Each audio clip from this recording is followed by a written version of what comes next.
Students, from this video we are going to start with exercise 4.1 question number 1. Okay, without actually performing the long division, state whether the following rational numbers will have a terminating decimal expansion or a non-terminating repeating decimal expansion.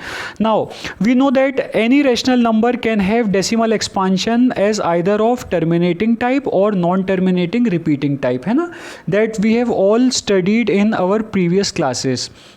अब without actually division हम कैसे देख सकते हैं कि वो terminate हो रहा है या नॉन टर्मिनेट रिपीटिंग हो रहा है, ये हम थ्योरम पढ़ चुके हैं. Okay, this theorem we have studied in our previous class that let x equals to p upon q be a rational number such that the prime factorization of q is of the form 2 raised to power n into 5 raised to power m, where n and m are non-negative integers. Then x has a decimal expansion which terminates. इसका मतलब ये है कि अगर कोई rational number आपको अगर दिया है और अगर आप उसका डिनोमिनेटर को 2 raised to power n into 5 raised to power m में एक्सप्रेस कर पाएँ, where n and m are what? n and m are non-negative integers. Non-negative integers means 0, 1, 2, 3, 4 like that. Then जो x है उसका डेसिमल एक्सपांशन क्या होगा? Terminate होगा. मतलब अगर हम इस फॉर्म में एक्सप्रेस कर पा रहे हैं तो वो डेसिमल एक्सपांशन टर्मिनेटिंग होगा, नहीं तो वो नॉन टर्मिनेटिंग रिपीटिंग होगा.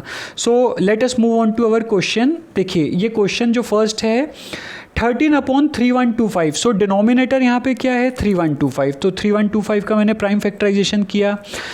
So what I have done, 5 से जाएगा, 5 6 आर 30. ओके, कैरी ओवर 1 5 क्या आ जाएगा? Carry over 1 5 2s are 10, then carry over 2 5 5s are 25. Again 5 125s are 625 होगा. अगेन 5 25s आर 125 होगा. अगेन 5 5s आर 25 होगा. देन 5 1s आर 5 होगा.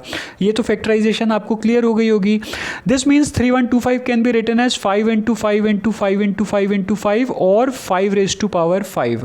Is that clear? अब हम यहाँ पे इसको 5 raised to power 5 को 2 raised to power 0 into 5 raised to power 5 लिख सकते हैं, because 2 raised to power 0 is what 1 है ना, and 1 into 5 power 5 means what 5 power 5. तो हम इसको ऐसे एक्सप्रेस कर सकते हैं. तो since denominator can be expressed as a product of prime factors 2 raised to power n into 5 raised to power m, है ना, वेयर n कितना है यहाँ पे? Where n equals to what 0 and m equals to 5. देखिए n और m दोनों negative non negative integers हैं, है ना. नॉन नेगेटिव इंटीजर 0 से स्टार्ट होते हैं. So since denominator can be expressed as product of prime factors 2 raised to power n into 5 raised to power m, क्योंकि आपने इस डिनोमिनेटर को 2 raised to power n into 5 raised to power n के term में express कर दिया है, where n is what 0 and m is what 5. Hence you can say that hence the given rational number has decimal expansion of what? Terminating type, है ना, of what? Terminating type. अगर हम ऐसे express नहीं कर पाते तो वो नॉन टर्मिनेटिंग होता, लेकिन अभी ऐसा कर पा रहे हैं, so it is of terminating type. So let us move on to our next question. 17/8. So denominator देखिए यहाँ पे क्या है? डिनोमिनेटर 8 है. It can be prime factorized as what? 2 4s are 8, 2 2s are 4 and 2 1s are 2. This means 8 can be written as what? 2 into 2 into 2, और you can write it as, this implies 8 can be written as 2 raised to power 3.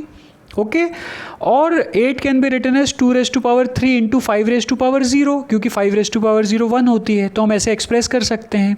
So here again since denominator can be expressed as product of prime